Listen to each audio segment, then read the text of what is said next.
Savais-tu que les femmes te disent exactement ce qu'elles pensent de toi à chaque seconde, mais pas avec des mots? Pendant que toi, tu te concentres sur ce qui sort de sa bouche, son corps est en train de transmettre la vérité brutale que son esprit conscient n'admettrait jamais. Et 95% des hommes sont complètement aveugles à ces signaux, condamnés à mal interpréter chaque interaction et à perdre des opportunités qui étaient juste devant eux. Ce sont 11 gestes spécifiques qui révèlent ses pensées les plus profondes sur toi. Si elle te désire, si elle te méprise, si elle ment, si tu perds ton temps. Le premier geste te montre instantanément si elle te voit comme supérieur ou inférieur en valeur. Le 9e révèle si elle cache quelque chose de crucial qui peut ruiner ta vie. Et le plus puissant, celui-là je vais te le révéler à la fin, parce qu'il peut littéralement te transformer en un détecteur humain de mensonges et de manipulation féminine. Imagine avoir ce pouvoir. Tu entres dans un rendez-vous et dans les premières 30 secondes, juste en observant son langage corporel, tu sais déjà si elle a un intérêt authentique ou si elle te fait perdre ton temps. Elle dit « J'aimerais beaucoup te revoir », mais son corps crie « Je veux sortir d'ici ». Pendant que d'autres hommes s'illusionnent avec des mots vides, toi tu as déjà décidé qu'elle ne vaut pas ton temps et tu es passé à l'option suivante. Où tu es dans une relation et elle jure qu'il ne se passe rien, que tout va bien, mais 5 gestes microscopiques te révèlent qu'elle ment sur quelque chose. Pendant que l'homme moyen vit dans l'ignorance jusqu'à ce qu'il se fasse prendre, toi tu as déjà détecté le drapeau rouge des mois avant, et tu as agi depuis une position de pouvoir, pas depuis le désespoir. Cet avantage, mon ami, cette capacité de lire les femmes comme un livre ouvert, pendant qu'elles croient qu'elles te trompent, c'est ce qui sépare les hommes qui contrôlent leurs relations de ceux qui sont contrôlés. Et aujourd'hui, je vais te donner les clés exactes pour entrer dans ce niveau supérieur de conscience sociale. Le premier geste que tu as besoin de maîtriser est d'une révélation dévastatrice. Quand une femme te regarde de haut en bas et que ses yeux finissent en regardant vers le bas avant de répondre, elle vient de te communiquer qu'elle te voit comme inférieur en valeur, et la plupart des hommes ne le remarquent même pas. Voici la psychologie brutale derrière ce geste. Quand quelqu'un regarde vers le bas avant de parler, subconsciemment, il assume une position de supériorité. C'est comme si elle était littéralement en train de te regarder d'en haut, en train de t'évaluer, de te juger et de te trouver en dessous de son niveau.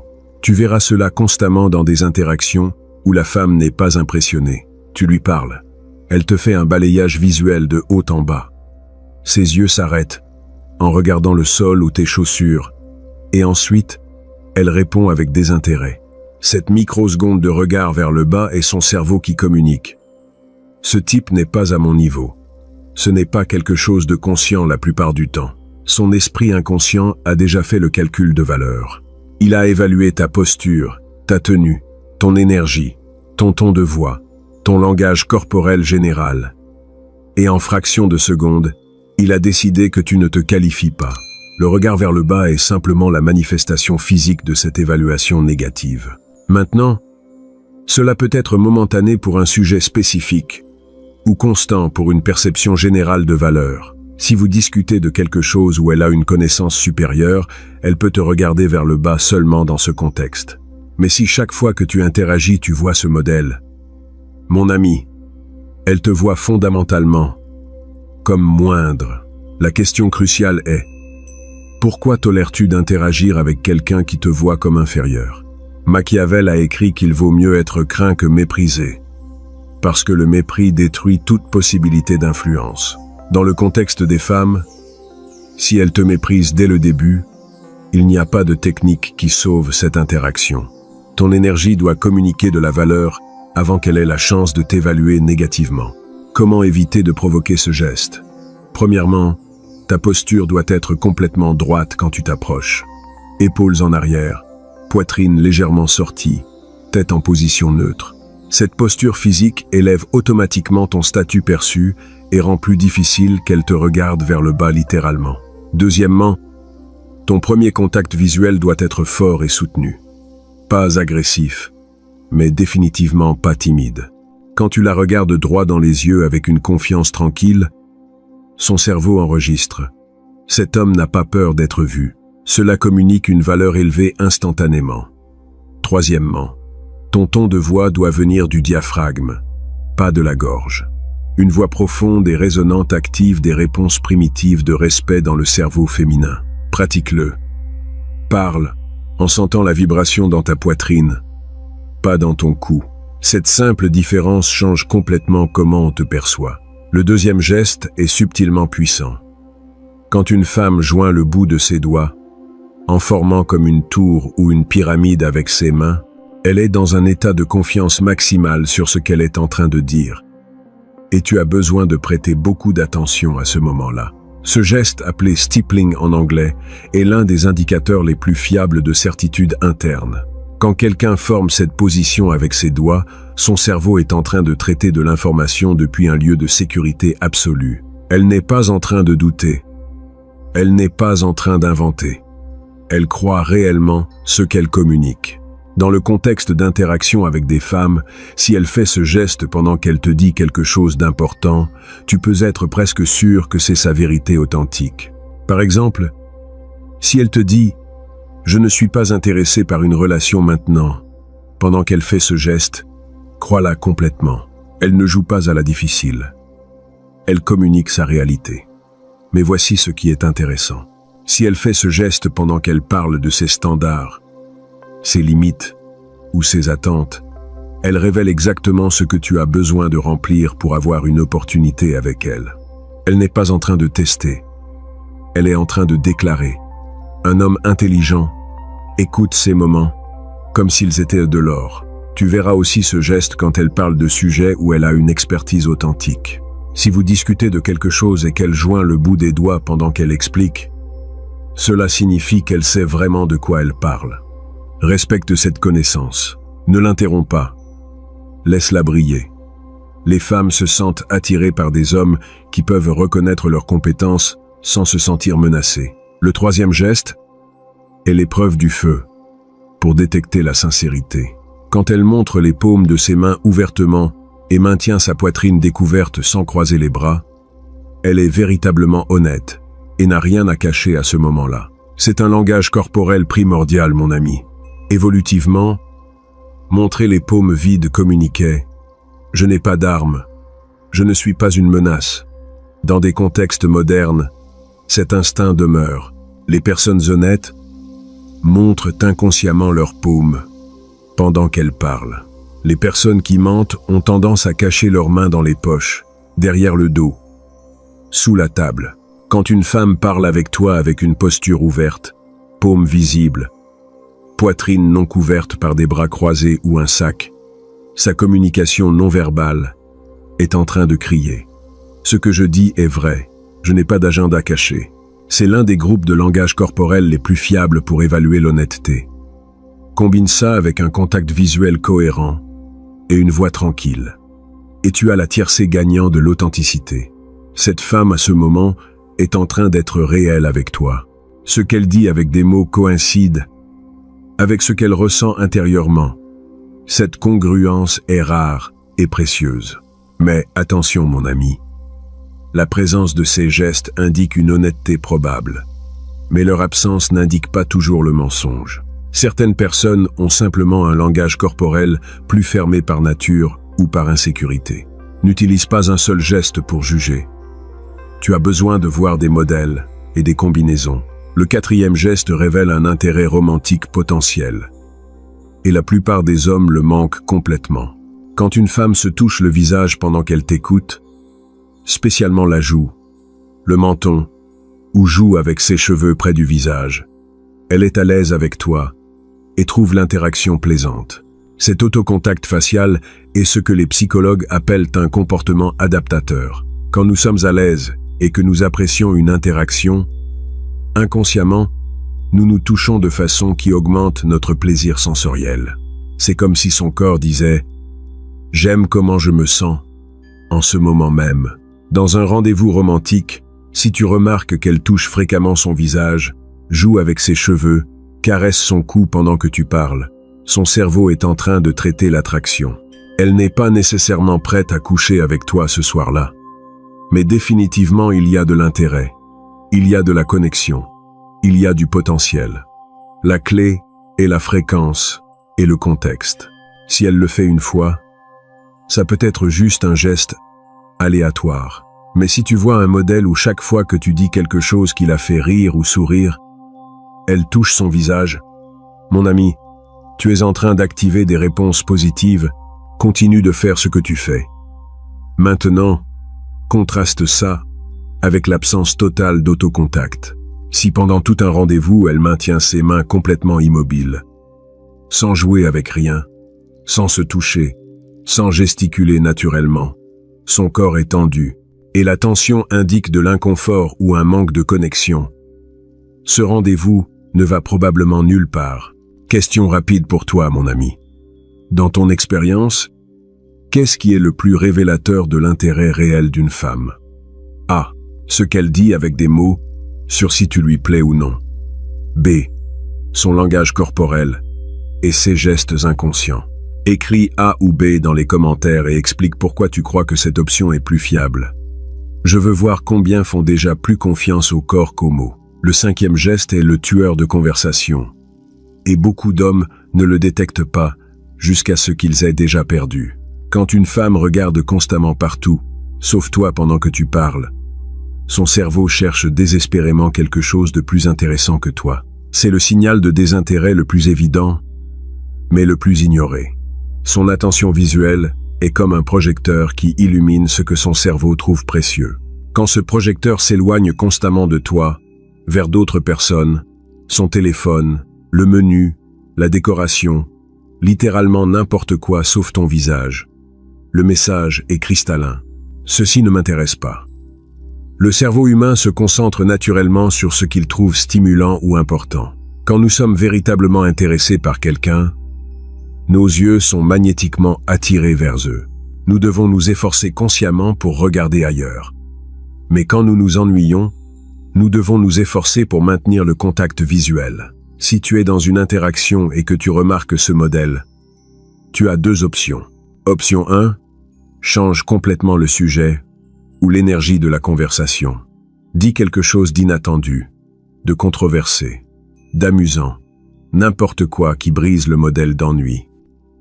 Si son attention revient à toi, tu as sauvé l'interaction.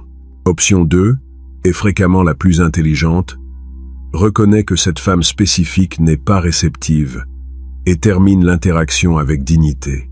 C'était un plaisir de te rencontrer. Passe une bonne soirée et tu pars. Il n'y a pas de raison de gaspiller de l'énergie sur quelqu'un dont le langage corporel crie qu'elle ne veut pas être là. Comme Machiavel l'observait sur les alliances politiques, il vaut mieux se retirer avec grâce d'une position intenable que de continuer à investir des ressources dans une bataille perdue. En séduction, cela signifie avoir l'intelligence de reconnaître quand il n'y a pas d'intérêt et la dignité de s'éloigner sans supplier. Le 6e geste est un drapeau rouge massif pour détecter les mensonges. Quand une femme se couvre la bouche avec sa main, ses doigts ou n'importe quel objet pendant qu'elle parle, son cerveau inconscient essaie de bloquer des mots qu'il sait ne pas être complètement vrais. Ce geste vient directement de l'enfance. Les enfants se couvrent littéralement la bouche quand ils mentent parce qu'ils ressentent de la culpabilité pour les mots qui sortent. Chez les adultes, le geste devient plus subtil, mais l'impulsion demeure. Un doigt effleurant les lèvres, la main couvrant partiellement la bouche, tenir un verre devant la bouche pendant qu'elle parle. Tous sont des variations du même instinct de cacher. Prête une attention spéciale si ce geste apparaît quand elle répond à des questions spécifiques sur son passé, ses ex ou ses intentions avec toi. Tu parles toujours avec ton ex? Elle touche sa bouche? Non, pas du tout. Je ne me souviens même plus de lui. Mon ami, son corps vient de contredire ses mots. Elle continue d'avoir un contact avec lui. Ce geste est particulièrement révélateur parce qu'il est presque impossible à contrôler consciemment. Même les femmes qui connaissent le langage corporel le font quand elles sont malhonnêtes, parce que l'impulsion vient du cerveau limbique, pas du cortex. C'est une réponse automatique, pas une décision consciente. Maintenant, le contexte importe. Si elle se couvre la bouche pendant qu'elle rit ou bâille, évidemment, ce n'est pas un indicateur de mensonge. Mais si elle couvre sa bouche de façon cohérente pendant qu'elle parle de sujets sensibles, c'est une information que tu as besoin de stocker et de vérifier après. Le 7e geste révèle un rejet émotionnel instantané. Quand une femme croise les bras et recule son corps pendant que tu parles, elle vient de lever toutes ses défenses contre toi ou contre ce que tu es en train de dire. C'est ce qu'on appelle blocking behavior ou comportement de blocage. Elle est littéralement en train de créer une barrière physique entre elle et toi. Les bras croisés protègent ses organes vitaux. Le recul augmente la distance. Son corps opère en mode défense, voulant se protéger de quelque chose qu'il perçoit comme menaçant ou désagréable. Cela peut être provoqué par plusieurs choses. Peut-être que tu as dit quelque chose qui l'a offensé. Peut-être que le sujet de conversation la met mal à l'aise. Peut-être que ton énergie est devenue trop agressive ou nécessiteuse. Ou peut-être qu'elle ne t'aime simplement pas et son corps te rejette subconsciemment. La différence cruciale est dans ce qui se passe quand tu changes de sujet. Si vous changez de sujet et qu'elle se détend, décroise les bras, s'incline légèrement vers l'avant à nouveau. Le problème était le sujet, pas toi. Mais si elle reste dans cette posture défensive, peu importe quoi, le problème c'est toi ou ta présence en général. Un homme intelligent n'ignore pas ce geste. Il ne continue pas de parler comme si rien ne se passait. Lis la pièce. Mon ami, demande directement. J'ai dit quelque chose qui t'a mise mal à l'aise? Ou, je remarque que le sujet ne te plaît pas.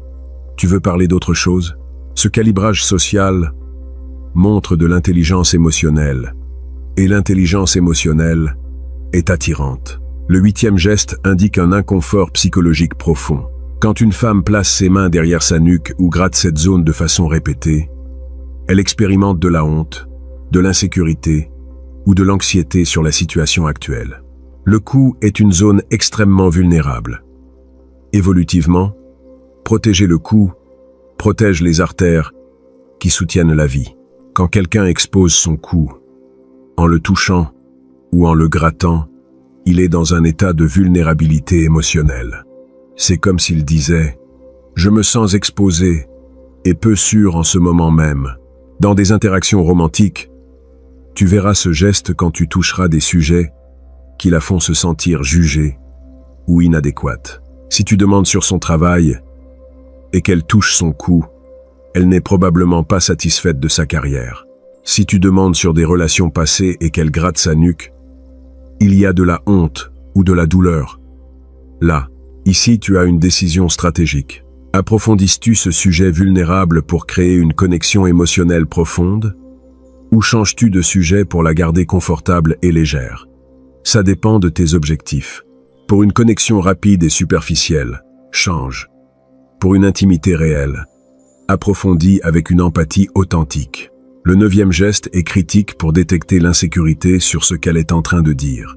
Quand elle touche ou gratte son cou, pendant qu'elle affirme quelque chose, elle a des doutes internes sur la véracité ou l'exactitude de ses propres mots. Ce geste est subtilement différent du précédent. Ce n'est pas juste toucher le cou. C'est spécifiquement le faire pendant qu'elle affirme quelque chose comme vrai. Je veux définitivement une relation sérieuse. Elle gratte le cou. Je n'ai pas de sentiment pour mon ex. Elle touche le cou. Je ne ferai jamais une chose pareille. Elle frotte le cou. Son corps trahit ses mots. Au niveau inconscient, elle sait que ce qu'elle dit n'est pas complètement vrai. Et le stress de cette incongruence se manifeste comme une démangeaison ou une tension dans le cou qu'elle a besoin de soulager. Machiavel a écrit que les hommes doivent être des observateurs astucieux de la nature humaine, capables de voir au-delà des mots vers les intentions réelles. Ce geste est exactement ça. Une fenêtre vers les intentions réelles, au-delà du discours construit. Quand tu détectes ce geste, ne la confronte pas agressivement. Archive simplement cette information. Si elle dit qu'elle veut l'exclusivité mais touche son cou, elle n'en est probablement pas si sûre. Si elle dit qu'elle a oublié son ex mais gratte son cou, elle ne l'a probablement pas oublié. Utilise cette information pour prendre des décisions informées sur combien investir émotionnellement. Le 10e geste communique une confiance maximale et doit inspirer le respect. Quand une femme a sa poitrine complètement découverte, sans croiser les bras et ses mains détendues sur les côtés ou derrière elle. Elle est dans un état de sécurité absolue sur ce qu'elle communique. C'est la posture de pouvoir féminine. Vulnérable physiquement, mais invulnérable psychologiquement. Elle dit sans mots: je suis si sûre de ma position que je n'ai pas besoin de me défendre ni de me protéger. C'est la posture de quelqu'un qui connaît sa valeur et ne craint pas ton jugement. Quand une femme adopte cette posture pendant qu'elle établit des limites ou des standards avec toi, écoute avec un respect absolu. Elle n'est pas difficile, elle est claire. Elle ne joue pas, elle est réelle. Et un homme intelligent valorise cette clarté parce qu'elle élimine l'ambiguïté et les jeux mentaux. Par exemple, si elle te dit « je ne couche pas avec quelqu'un tant que nous ne sommes pas exclusifs », avec cette posture ouverte et confiante, crois-la complètement et respecte-le. Essayer de la pousser au-delà de cette limite démontre seulement que tu n'as pas le calibre pour être avec une femme sûre d'elle-même. Le 11e et dernier geste est le plus révélateur pour détecter les mensonges élaborés. Quand une femme maintient un contact visuel excessivement fixe, presque robotique, spécialement combiné avec des phrases comme « vraiment »,« sérieusement »,« je te jure », elle s'efforce trop pour te convaincre de quelque chose qui n'est probablement pas vrai. Les personnes honnêtes ont des modèles de contact visuel naturels. Elles regardent dans les yeux, puis détournent occasionnellement le regard, pendant qu'elles pensent, puis reviennent. C'est un rythme organique et détendu. Mais quand quelqu'un ment et sait que les menteurs ne peuvent pas maintenir le contact visuel, il surcompense en maintenant un contact visuel forcé et non naturel. De plus, l'usage excessif d'intensificateurs linguistiques comme « je te le jure devant Dieu »,« vraiment, vraiment »,« sérieusement »,« crois-moi » indique qu'elle sent que tu ne la crois pas, et elle essaie désespérément de te convaincre. La vérité a rarement besoin d'autant de décoration verbale. Quand tu vois cette combinaison, un regard fixe peu naturel, plus un bombardement d'intensificateurs, ton détecteur de mensonges doit s'activer. Cela ne signifie pas automatiquement qu'elle ment, mais cela signifie définitivement qu'elle perçoit qu'il y a une raison pour que tu doutes, et elle travaille en plus pour te convaincre. Et voici le bonus dévastateur. Si en plus de tout cela elle se gratte ou touche son nez de façon répétée, tu peux être presque sûr qu'elle ment. Le mensonge cause du stress. Le stress libère de l'adrénaline. L'adrénaline augmente le flux sanguin, et cette augmentation de flux cause des démangeaisons, spécialement dans des zones sensibles comme le nez. Tu les as là, mon ami. 11 gestes qui transforment ton cerveau en un scanner de vérité, capable de lire exactement ce qu'une femme pense et ressent, au-delà de ses mots, de détecter si elle te voit comme supérieure ou inférieure, jusqu'à identifier des mensonges élaborés en temps réel. Si ce contenu t'a donné un pouvoir que tu n'avais pas avant, s'il t'a révélé des vérités sur le langage corporel qu'aucun autre créateur ne partage avec ce niveau de détail, abonne-toi à la chaîne et mets un like, parce que j'ai plus de connaissances sur la psychologie féminine et la communication non verbale qui va transformer complètement comment tu interagis avec les femmes. Et rappelle-toi, le langage corporel ne ment pas parce qu'il vient du cerveau inconscient. Les mots sont construits par le cortex préfrontal avec une intention spécifique, mais les gestes viennent du système limbique, la partie primitive qui ne sait pas mentir. Apprends à lire le corps et tu ne seras plus jamais trompé.